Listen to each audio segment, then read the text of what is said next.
Diclandaise, les Diclandais, joueuses d'ici, joueurs d'ailleurs.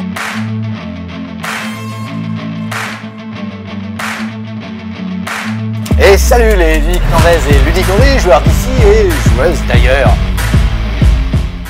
Onyx. Onyx, c'est particulier parce que c'est une petite avant-première, on l'a reçu quelques jours avant, la sortie officielle c'est la semaine prochaine. Donc nous on l'a en avant-première, on peut vous le faire tester ici sur le café ludique. Onyx, vraiment sympa aussi, ça se joue de 6 joueurs, c'est des parties rapides, à partir de 5 ans, 15 minutes.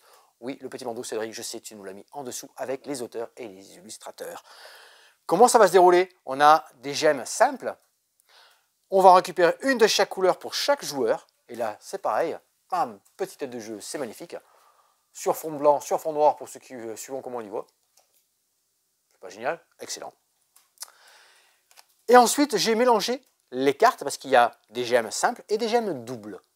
J'ai fait 5 paquets, j'ai laissé une place pour mon stock ici, car c'est une façon de gagner la partie ici, je vais stocker des gemmes.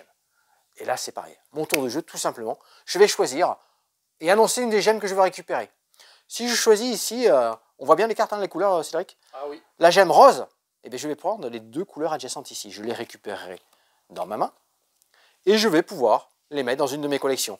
Bien sûr, dans la collection, on n'a pas le droit d'avoir 2 gemmes identiques. Donc je viendrai les placer, par exemple, ici. Il faut toujours que nos gemmes soient identiques.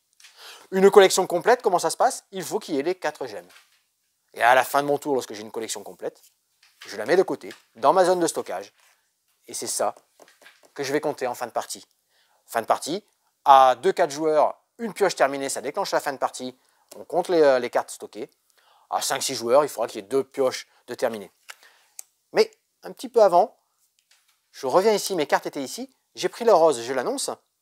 Je la mets ici, hop, très bien. J'active son petit pouvoir qui est ici pioché. Je vais piocher une nouvelle carte. Je vais piocher une carte et je viendrai la mettre ici. Car chaque gemme a un petit pouvoir.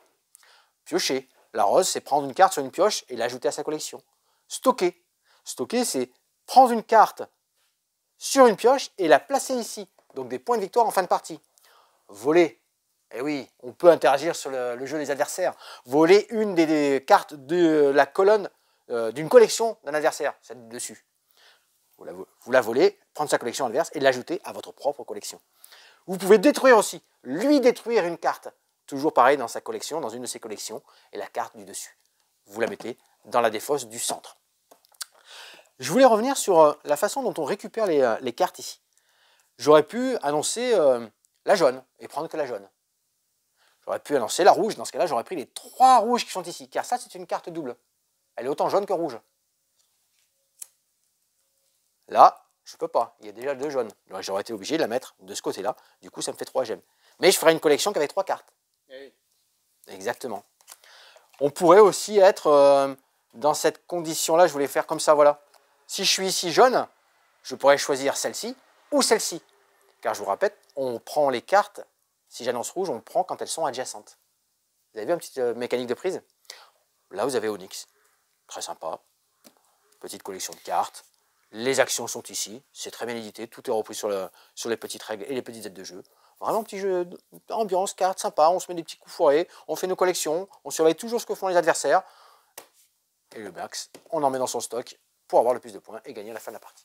Vous êtes sur YouTube, likez, commentez, dites-nous ce que vous pensez des jeux, lesquels vous font le plus envie de jeux de société. Ça c'est intéressant à savoir.